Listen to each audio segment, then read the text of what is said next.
How to install Gallery from Softaculous. Let's see how to install Gallery in Softaculous. Since this script is an image gallery, scroll down until you find that group. Click Gallery.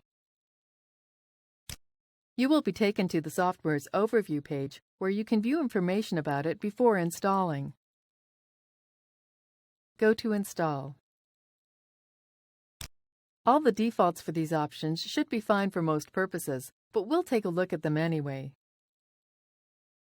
If you have multiple domains on your account, you can choose where to install Gallery.